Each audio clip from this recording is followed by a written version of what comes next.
There's better. Now they can hear. Okay. All right. Eric was slapping himself because he's low on energy. Yeah, that there was any why. Yeah. confusion about what was happening. Oh, boy. That's funny. Yeah, it is. It's a funny time. It's real funny. So we just said a lot of hilarious things, too, and very intellectual. I said intellectual. I didn't say intellectual. I think quit while you're ahead. Let's do this episode. Okay. Whew. All right. I can do this. I know you can. Woo! I believe in you, man. Say something exciting. I don't know. Oh, something exciting? What did you say? I said, I don't know. Yeah, I didn't no. have anything exciting. It's almost Christmas. It's almost Christmas time. Presents. Giving. Mm-hmm. No, All right. I can't help you. Okay. Let's just do the episode. Okay. All right. Do it to it. All right. Welcome to episode 174 of the All the Books Show, recorded at the David A. Howe Public Library, where we talk book news, author news, and literary news. I'm Eric Mickles. And I'm Nick Gunning. Hi, Nick Gunning. Hi, Eric. How are you? Good. I like that new sharp sweater you're wearing. Thank you. This is an exciting episode. I'm excited about this episode today because we had a nice chat with one of my favorite Christmas authors, Donna VanLiere. I first discovered these many years ago and have read one pretty much every Christmas since then. Right. So it's always a good time, always a good Christmassy time. Right. So it was a lot of fun to sit down and chat with her about that. So we're going to do that a little bit later. And you found these very biographical. Because About the Christmas you were a young child buying Christmas shoes for your mom, who was going to meet Jesus make that it night. sad. You're going to make it sad. Did I? No. Oh, You okay. stopped short of making it sad. So that's what we're going to do a little later. Right now, up front, we're going to talk about some of the things that we've been reading in our bookmark segment. Yeah. All right, so... Is it a light week for you? It is a light week for me, and one of them is a failure, and I'm not ashamed to admit this failure to you, our listeners and viewers of the All the Book Show. That is Unsheltered by Barbara Kingsolver. Is that a failure for you? Or it is a failure. I will Kingsolver? say that I am done with the book, but I did not finish the book, which is hard. It's hard for me to put down a book, especially I was pretty significantly into this one, but I was just not enjoying it. Right. So the story is Lovely lady. It's two different groups of characters, 100 years apart, both in the same house. So I usually like that. It's a good hook for me. Right. You know, you see like cause and effect and that sort of thing. And there was some of that, but I think in trying to make, especially the throwback story, an allegory for the current political climate and the current leaders of the current political climate, made it so that it didn't feel so much like a story and more like, I'm going to say these things to you now. You know what I mean? It was a lot like, I mean, is this like a political science debate or is this a story? So that slowed it down a little bit for me. I was much more interested in the present day story, which follows a character named Willa, who is suddenly having to take care of her grandson. That was pretty good. That was pretty interesting. Again, though, still kind of pulling it back to, you know, the political climate and them like dealing with that. I don't know. It's in the sense, I guess you could say that it's timely because it's addressing things that are happening right now, but somehow it also feels dated to be doing that. So I don't know. I looked and it seems like the reviews are pretty split on this one. Either you get it or you don't. I think probably if you're a huge Barbara Kingsolver fan and you enjoy her writing, that'll get you through it. I've read one other Kingsolver, which was Prodigal Summer, and I very much enjoyed it. Was looking forward to reading this one. But, you know, after going through a third of it, I just set it aside. So if you've read this and have a different opinion or think that I need to go back and catch the last bit, then please let me know. You can find us on Twitter at the All the Book Show, and I would love to hear from you about that. I read, and this is a dumb comparison, and there's no good transition. I read a graphic novel called Gotham City Garage, which reimagines DC characters as like a post-apocalyptic biker gang. That I did finish. And warrior. Yeah, it was fine. I think you would like it. I think you'd probably dig it more than I did. The problem is that volume 1 feels like it's all set up. You get to the end and it's like, and now the beginning. So I think there is a volume 2, so we're not going to have an Amazing Spider-Man situation on our hands. But, you know, as a standalone, you want to have volume 2 locked and loaded because you're not going to leave with much on there. I am currently reading Disinherited by Peter David.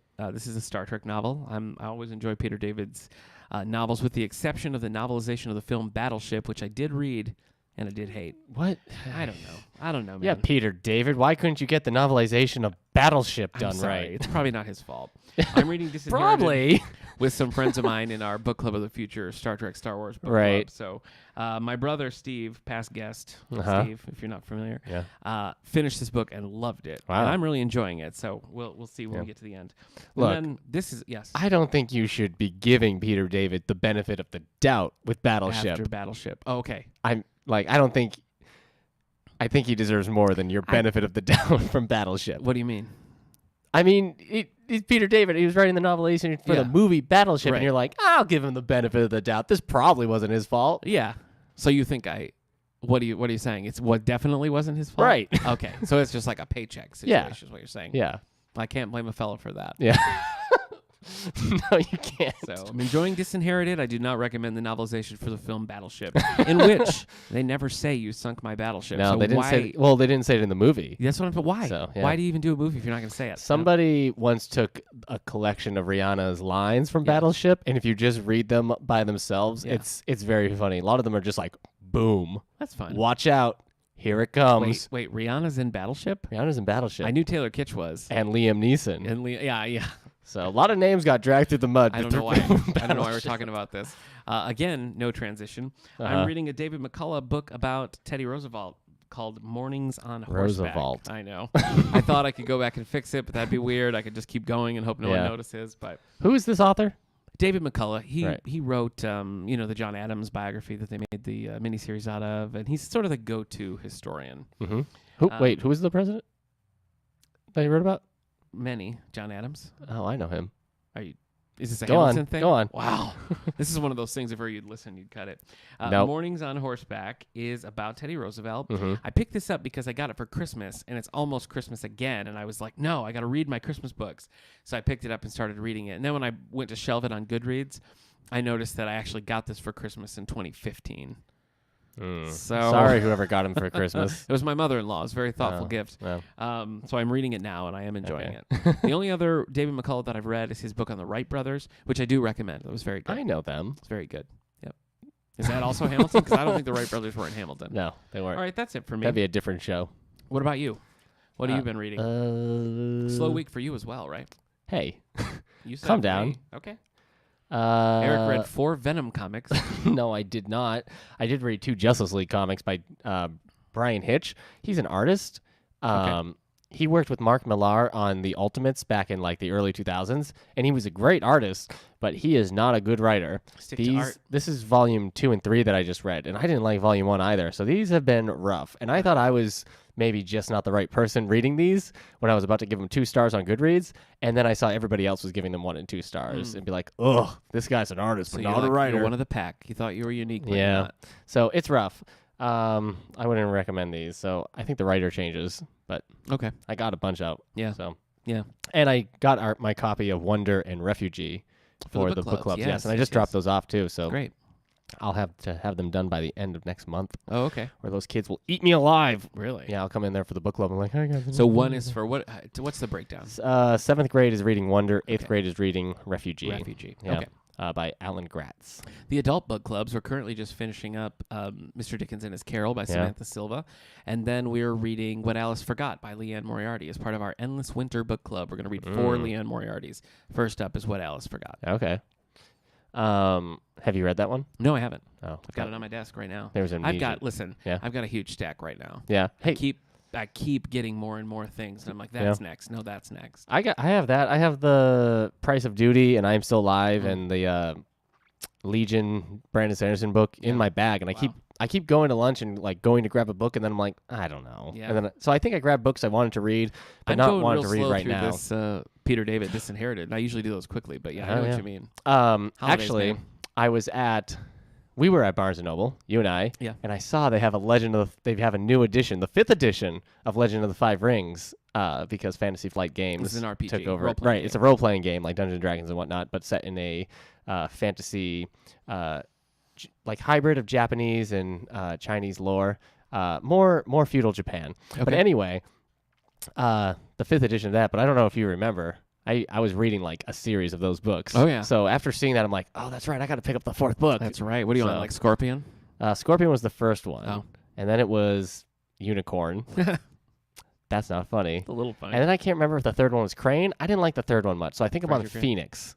And after Phoenix is, I think, Dragon, and then Lion ends it. So someone else is in there that I'm forgetting. I can't remember who I'm forgetting. Do you remember? I can't, no. Phoenix? Crane? Sorry. Firebird?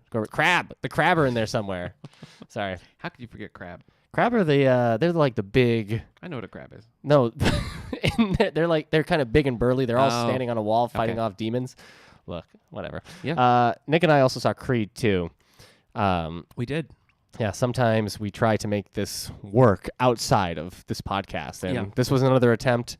The movie was good. That's Yeah. the best thing I can say about that night. Outside of it, abject silence. Nothing. Yeah. You didn't say anything. I didn't say Yeah, anything. there was a lot of coughing. Did you like the movie? And him saying, what? I was like, oh, nothing. Yeah, pretty much. We differ on this because, well, you're a Rocky fan. You're a Rocky fan. I like the first Rocky. I love, see, I love the whole series. Uh-huh. I'm like, I love Rocky. Yeah, I've only seen the first So two it was Rockies. exciting to me. I'm a little surprised that I think you would have enjoyed it more if you'd seen Rocky 4 because it mirrors Rocky 4 quite a bit. Okay. In a good way. I Right. mean, not in a bad way, but it definitely does. I was pretty happy with the movie. What about you overall? Yeah, it was good. I don't think that it quite lived up to the first Creed movie. It doesn't have the energy of No, the it first doesn't. one. Not as because- just a standalone movie, it does. Yeah. Mainly because I think Apollo, Yeah. no, not Apollo, Adonis. Adonis, it doesn't feel like there's much for him to do. Right. I guess like it felt like Robert B. Jordan didn't have did I say Robert B. Jordan again? Michael B. Jordan. Gosh. Michael B. didn't seem to have like too much to do acting wise. There were certainly some slow down moments in the Yeah. film. I think we both agree on that. So I think he's still good, but like performance wise, Creed 1 is a better performance agree. for Jordan. But I think hopefully an end cap to the Rocky series, I Right. think it's very successful in that Yeah. regard. I think Rocky's character development is great, and I Yeah. think he gets a really Yeah. very satisfying ending. Yeah. Rocky 5 was an awful, awful ending. And I loved Balboa. I was really glad they came back and Right. did Balboa. I thought that was a great movie. It's one of Yeah. my favorites in the series, and I've enjoyed both of these Creeds. But I do think Mhm. everybody's journey has come to a close. Right. Oh, okay. Yeah.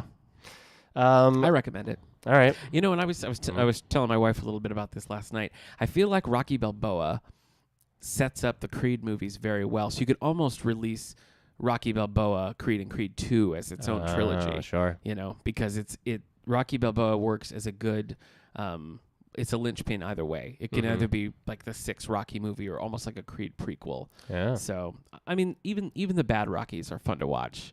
So, What are the bad Rockies? 4 and 5. Okay. Definitely. I hear a lot of people say 3, but I was actually okay with 3. 4 is just so 80s. Yeah. So he's got like a little robot pal, and it's I don't know. It's a weird movie. Okay. 5, I got to give him props for not just like Rocky's in the ring again. He's like training a street fighter, which could be kind of cool, but I just think the movie falls Right. apart by the end, and you just are like, why? Why did I do that? He's training a Street Fighter to box. Yeah. It must be Balrog. Yeah, it is Balrog. And then Balboa comes back and kind of puts the pieces back together. And then, of course, Okay. here we are with Creed 2. Of course. So I recommend the whole Rocky series. Yeah. I recommend Street Fighter 2, The World Warrior. Do you? Yeah. I agree. Eric made the point off mic that you can approach Creed and Creed 2 as standalone movies. You Right. don't need to have the history of the Rocky Yeah, Creed franchise 2 behind. fills in a lot of the blanks for you. Yeah. So, Yeah.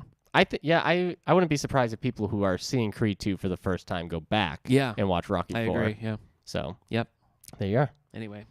That's thumbs it. up. Yeah, that's it. All right. I mean, I guess I've been watching a lot of Gotham. I'm still in season 1, but I'm kind of And we cruising through learned it. just recently there's a book series that is based on Yeah. the Gotham series. Yeah. So So, if you can't get enough Gotham and want to read it, it's there. I don't know. I've been looking at stuff for season 5. Like, they keep announcing it. Every time they announce something, I'm like, that seems ridiculous. I'm in. So, Okay. yeah. All right. It's bad, but I've decided I'm embracing how bad and You've dumb it grown to is. love it. Yeah. Okay. I didn't say grow to love it. I said I'm embracing. You said you loved it. I All right. Well, let's turn it over to some book news. That's advance notices. It is advance notices. All I've got right. some things that are due for publication Yeah. after the new year. So everybody just calm down because these Okay. aren't coming out until March. Ooh. In one that's going to be a big hit here, one of our top authors, circulating authors here is Mr. C.J. Box. Uh-huh. He's written a couple of standalones, which people enjoyed, but this is Right. back to the Joe Pickett series.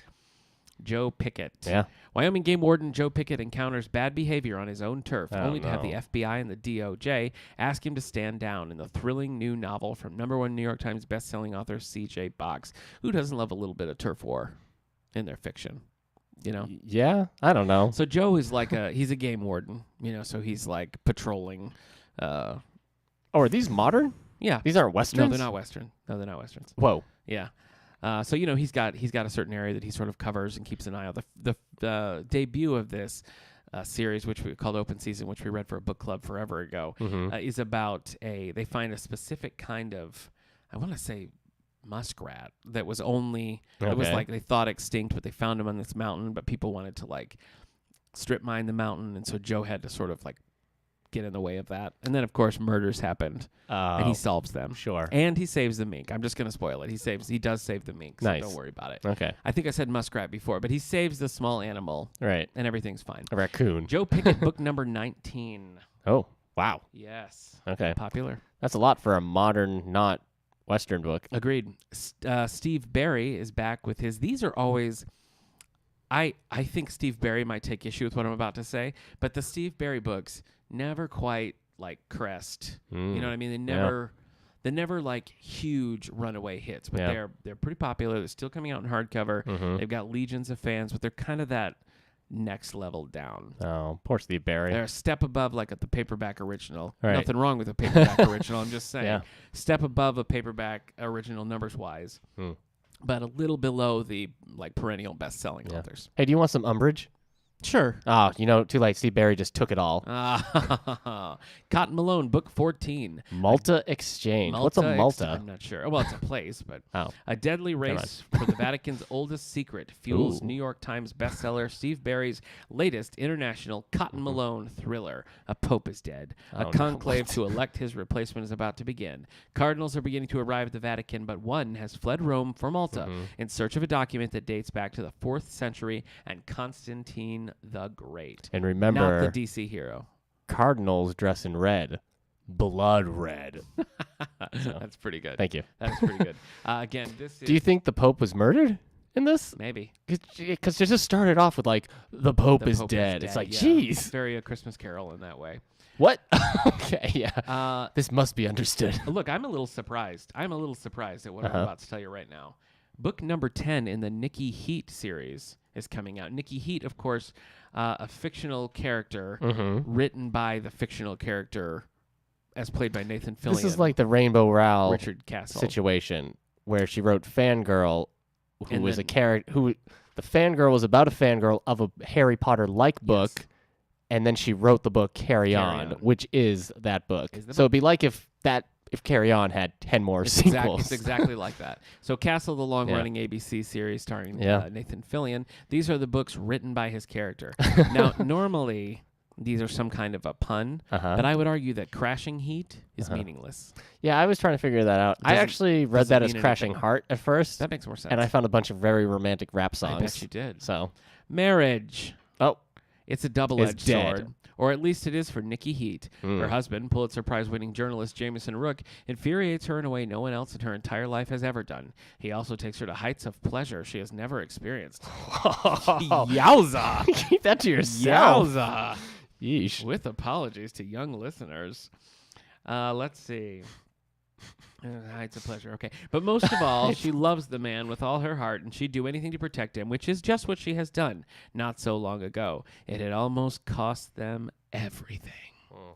So if you're a fan of Castle in the Nikki Heat series, someone is smiling down on you, still writing these years after that series went off the air. Look, I can't criticize these because I've been reading Murder, She Wrote books written by Jessica Fletcher since the early 90s. So, God bless the fans of the Nikki Heat series, and I'm glad for you that these still exist. I typed in Crashing Heat pun to see if it was a pun, but I found this pretty funny webcomic where the ocean says, I'll meet you at high tide, and the sand says, sure. That's pretty good. That's pretty good. So thank you, Nikki Heat. Yeah, thank you. That's going to do it for me in advance notices. Right. So, Eric, let's see. Are any of these ones that you read? These three? Any of these series? I read the first Joe Pickett. Okay. I read the first Nikki Heat. Okay, there you go. Oh, you read Nikki. Did you read The Castle? What? Did you read Castle? What do you mean? Did you read any Richard Castle? Nikki Heat. Yeah, I read the first of the Nikki Heat. Nikki books. Heat's like the books that Castle writes. Is Castle not a book series? It's just No, Oh. it's just the books written by a fictional Richard Castle. Oh, You're not okay. like Castle and Beckett. No, I thought stormed the- Castle was its own book series. No. And then, okay. No, the fictional Richard Castle writes Uh-huh. the Nikki Heat series Uh-huh. and the Derek Storm series. Okay. There you go. It's a lot. There's this knowledge All up right. here that's Yeah. not helpful for anyone. But All right, you want to know the New York Times bestsellers list, right? Boy, do I. Yeah. I had to leave it open all day because I only got 2 articles remaining on this boy. free New York Times Oh, my list. goodness. Yeah. So, all right.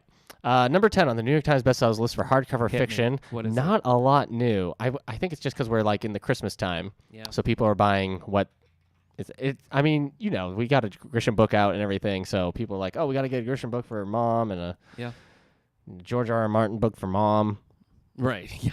So everybody's dad has walked out, I Everybody want 'em, guess. Number 10, Nine Perfect Strangers by Leanne Moriarty. A romance writer becomes fascinated by the owner and director of a health resort.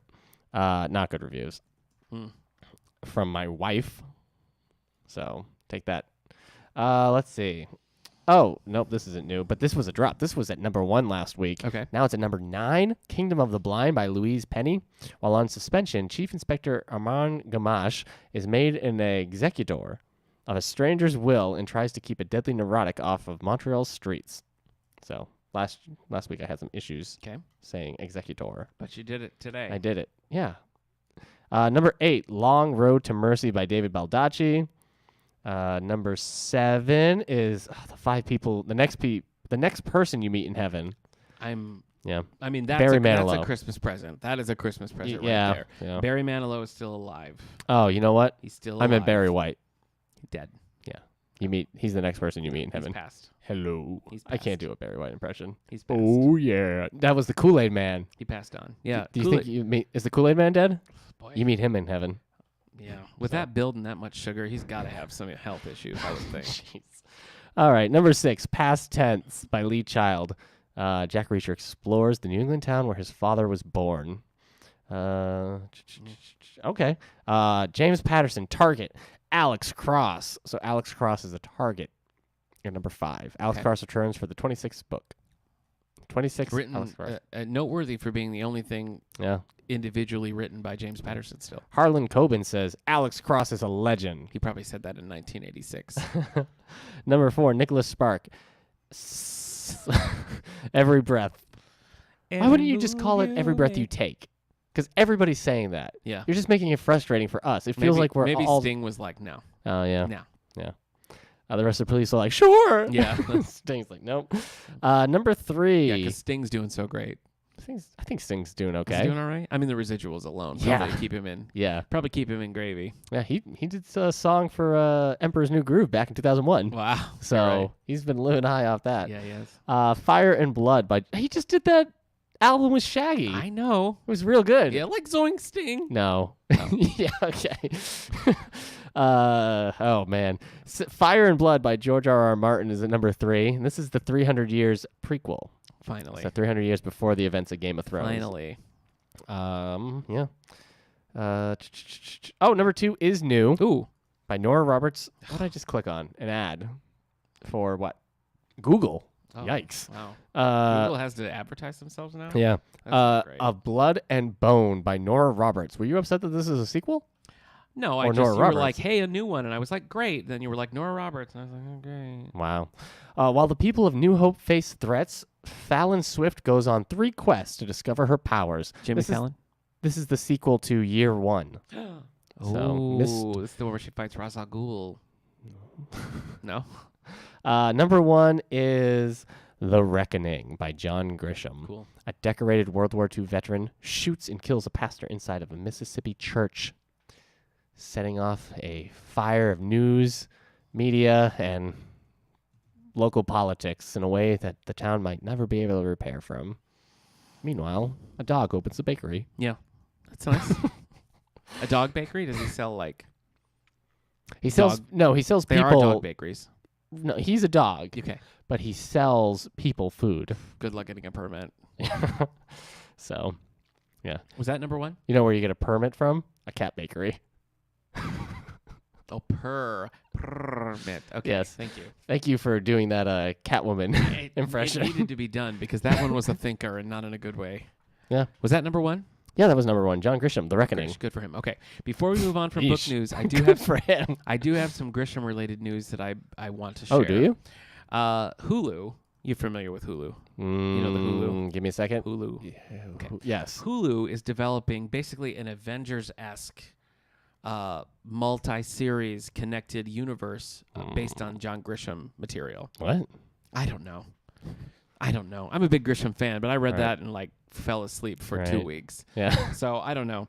They're the first set their sights on 2 Grisham books, Rogue Lawyer, which I don't like the book, but it actually makes perfect sense for a TV show. Yeah. I understand that. Okay. The Rainmaker is another one, which I believe was a movie with Danny DeVito, I want to say. Danny DeVito and Matt Damon, maybe? Yeah. Finally, the Rainmaker and the Rogue Lawyer teaming up Finally.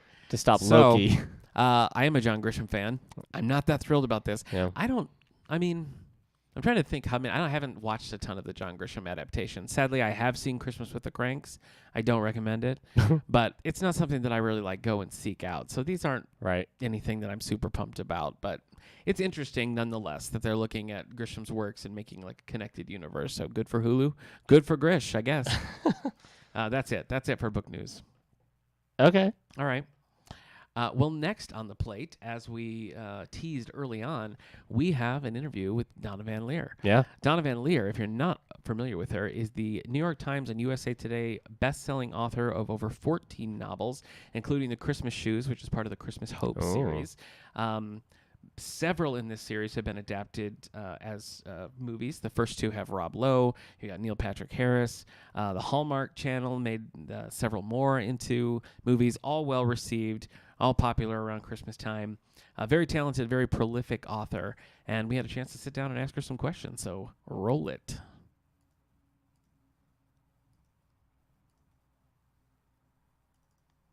I'm doing it. I know who you are. Hi, Nick. Hi, Donna. How are you?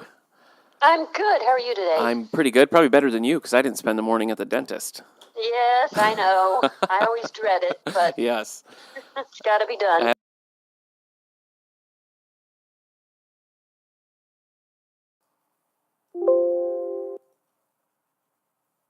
Oh, you're playing.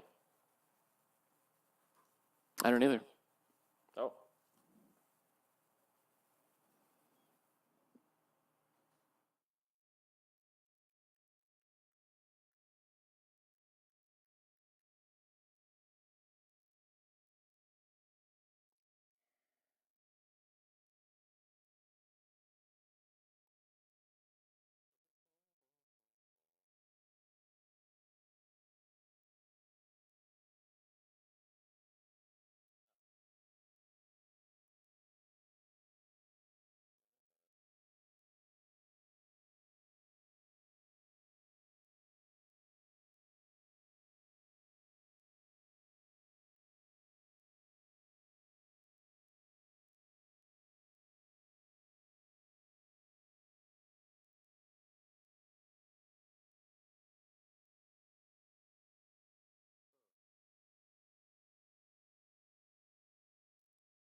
We're back. So that was a fail?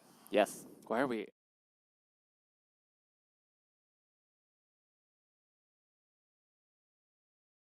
The interview will Yeah. play as part of the regular podcast, which you can find at Oops. soundcloud.com/allthebooks Whoops. or anywhere you catch podcasts. So iTunes, any place like that, you can find it. Yeah. Do Go you on. want to summarize or anything, or just go on? Go on. Okay. Anyway, so thanks very much to Donna VanLiere for taking the time to sit down and chat with us. We had a good time talking to her and Greg Kincaid a few weeks back. Put me in the Christmas spirit. What about you, Eric? Are you feeling extra Christmassy now that you... Yes. You haven't seen any of the movies? No. Have you seen them? Okay, No, I we have watched not. them. They're pretty fun. Oh. They're pretty fun. Anyway, let's move it on to some library news. So we're coming up to the end of the year here. We have one more concert in the auditorium, Mhm. and that is Creek Bend Band, annual favorite. This year we had to reschedule from November, so they're going to be here December 20th All at right. 7 o'clock. Start over with the podcast. We talked about the Christmas spirit, but now we're back to this episode. So back with the Donna. Pretend the interview just ended. Oh, okay. There you go. That was great. It was. Thanks so much, Donna, for taking the time to talk to us. These, like I said, these books are just some of my absolute favorites. Mhm. They're just the right zone for me, like Christmas wise. You know, Right. they're very Christmassy. They're fun. They're quick reads. I always enjoy them and usually have one. Like I said, just about every Mhm. year I'll have one on the stack. So it was a pleasure talking to her. Anyway, let's look ahead for some library news. Yeah. So it's the end of the year, so we're kind of winding down with things. We are open every day except for Christmas Eve and Christmas Day, New Year's Eve and New Year's Day, but the rest of the time we will be here. So come on in, otherwise we'll get lonely. Not this guy. Eric won't be here. We have one more concert this year. Creek Bend Band is going to be December 20th. This is rescheduled from November. They typically come in November. So this is their first time coming around Christmas. So that means this is our first chance to hear some Creek Bend Christmas songs, which I'm looking forward to because they're Yeah. just a great group. Very, very strong musicians, which is always just to watch them play. I mean, the singing and the harmonies and everything is great, but their musicianship when they're playing those instruments it's fascinating just to watch. So that's December 20th. Already mentioned the upcoming book clubs, and that is What Alice Forgot by Leanne Moriarty. Yeah. We're going to be talking about Leanne Moriarty after the new year with the special guest, Kendra Mickles. Yeah. She's a big Leanne Moriarty fan, and we're starting this book club, so we're going to get her on the mic and get her take on things. Mm-hmm. I think that's pretty much it for me. We've got our annual showings of the Muppets Letters to Santa, which is going to be on All right. Friday the 21st at 10 o'clock. Then the following week, December 28th, we're showing the Polar Express, also at 10 o'clock. So I hope you join us for that. Woo. Anything you want to add? This Wednesday is our last teen night of the year, the 19th at 5:30, and we're doing like an anime loot Yankee swap. Oh, with okay. A whole bunch of anime items, T-shirts and posters and figurines and other stuff, all wrapped up. So nobody has to bring a present. They just show right, up and yeah, we're they providing the presents. You can either pick a new present or swap. And Yeah. okay. So It's going to be exciting. yeah, and then that's basically it Okay. until the new year, Yeah. until 2019. Right. Hopefully that year's a little bit shorter Yes, than 20 definitely. whatever 5-year stretch this has been. Yeah. Yeah. Uh-huh. So All right. Well, Yeah. I think that's going to do it for this week. Next time we will have a special guest, Bo Hutchings, writer who was recently of- here as not a writer, but has performed here as the Mhm. Nutcracker Prince for the last 2 years. The three of us picked cozy Oh, Christmas boy. books, and we're going to sit down and chat Yeah. and do a little book report on those Christmas books. So that's going Yeah, to drop that's a Christmas fun Eve. episode. So hope you'll join us for that, and we will talk to you then. Bye.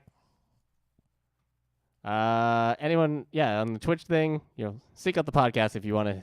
Yeah, it was a fun interview. She was, we never know how it's going to go, if the authors are going to be chatty, if they're going to really want to talk with us. But I thought she was great. She filled us in on her process a little bit, just talked about the books, about how she got started writing the books. It was all interesting stuff. Yeah. So I hope you'll tune in over at the podcast for that. Yeah. All right, and with that, see you next year. So long.